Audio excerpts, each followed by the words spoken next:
s'est-on récemment inspiré de la laïcité française? En Italie, au Québec ou en Suisse? Au Québec. Moi, je dirais en Suisse, hein, il se mouille jamais, donc pourquoi pas copier sur le voisin français. Ouais. La Suisse, pourquoi pas. Ouais, une petite pièce sur la Suisse. Ouais. Un petit franc sur la Suisse. Ouais. Un petit franc sur la Suisse. Alors, On veut pas le billet. Réponse, le Québec. Ah ouais, carrément. Au Québec, par ici, une loi dispose que l'État du Québec est laïque. Elle est toute neuve et s'est inspirée de la laïcité française. Elle a été votée en 2019 après 10 ans de débat. Tabarnak. Elle interdit le port de signes religieux aux employés de l'État ainsi qu'aux enseignants du réseau scolaire public. Pensiez-vous qu'un autre pays, une autre région du monde pouvait s'inspirer de la loi, de la laïcité à la française quand on présente souvent la France comme un pays liberticide en la matière? Au vu de l'évolution du monde en ce moment où beaucoup de religions sont en conflit, ouais, ça me choque pas que du coup les pays ils essayent de un peu calmer ces conflits et de dire bon, laïcité à l'école, par exemple, à l'école. Voilà, donc par exemple, vous avez dit des fonctionnaires à responsabilité, un professeur qui n'a pas de signe religieux. Je pense que pour nous trois, c'est quelque chose de normal. Moi, je suis encore au lycée. Et du coup, je trouve qu'on nous apprend mal. En fait, on nous donne les grandes lignes, mais on nous le montre pas vraiment, je pense, en situation concrète. Et deuxième exemple, j'ai mon petit frère qui est là en 5e. Et souvent, c'est les cours dans lesquels on parle en AMC de la laïcité. Et je suis sûr à 99,9% que si vous allez dans sa classe et que vous lui demandez un exemple concret de laïcité, il n'y a aucun enfant qui vous donnera une autre réponse qu'il ne faut pas porter de croix à l'école. Nous, on sait on sait la définition, mais est-ce que dans la vie active, on va savoir l'appliquer? Pour prendre ce qu'a dit Esteban, sa définition de la laïcité, c'est sa définition de la laïcité ou ce qu'on lui importe.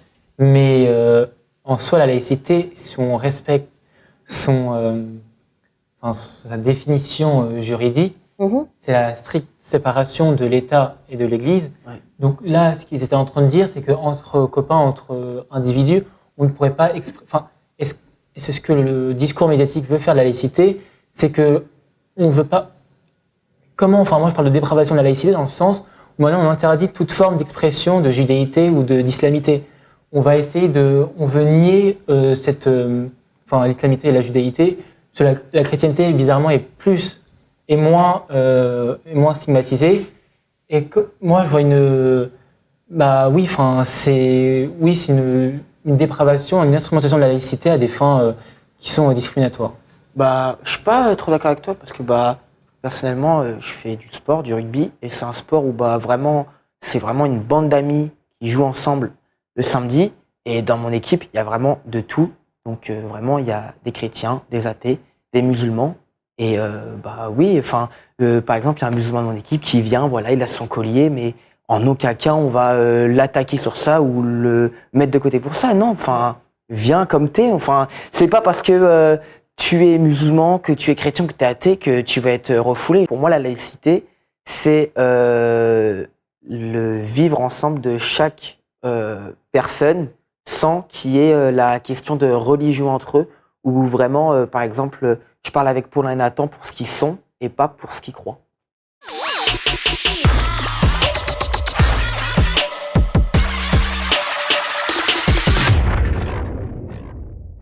Dans quel pays la religion était mentionnée sur les cartes d'identité jusqu'en 2000? En Espagne, en Angleterre ou en Grèce? Moi, j'aurais dit l'Angleterre. Ouais, moi aussi, j'aurais dit l'Angleterre. Ouais. C'est une religion d'État.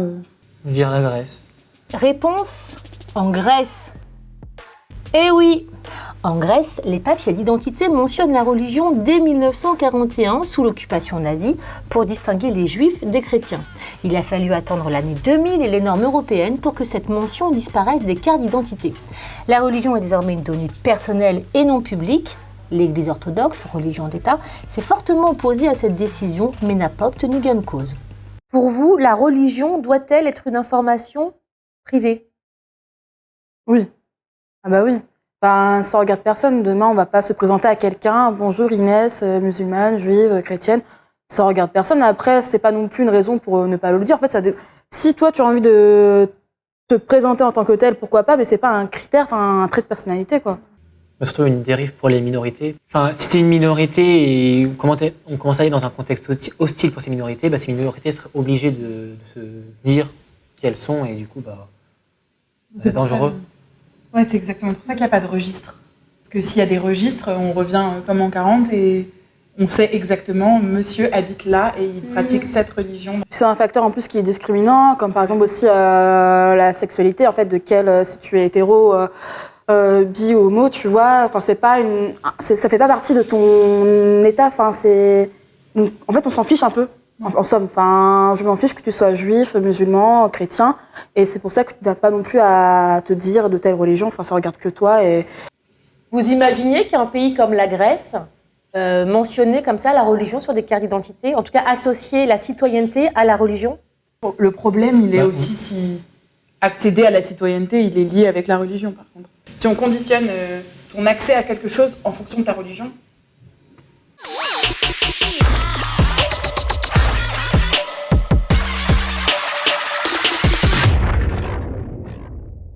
Dans lequel de ces pays, un musulman peut-il épouser une non-musulmane, mais une musulmane ne peut épouser un non-musulman? En Algérie, au Maroc, en Tunisie. Moi, je dirais le Maroc. Au hasard, l'Algérie. J'allais dire le Maroc parce que c'est en train de séparer la religion des lois. Réponse, les trois. Ah, ok. On vous a bien eu. En Algérie et au Maroc, une femme musulmane ne peut épouser un non-musulman. Cette inégalité matrimoniale était aussi en vigueur jusqu'en 2017 en Tunisie, mais elle a été depuis abolie. Imaginez le bachelor là-bas. Dans ces pays, une jeune femme musulmane ne peut donc pas se marier totalement librement avec l'homme de son choix. Alors, on a noté ce point dans ce questionnaire. Il y en a d'autres qui pourraient pointer les inégalités entre hommes et femmes, mais celui-ci il est important pour noter les contraintes qui sont liées à l'inégalité entre les femmes et les hommes quand la religion décide de régir le quotidien, les choix des citoyens. On sait que c'est pas un pays laïque comme la France, par exemple. Ce sont des pays religieux. C'est-à-dire que la religion est très importante là-bas, donc...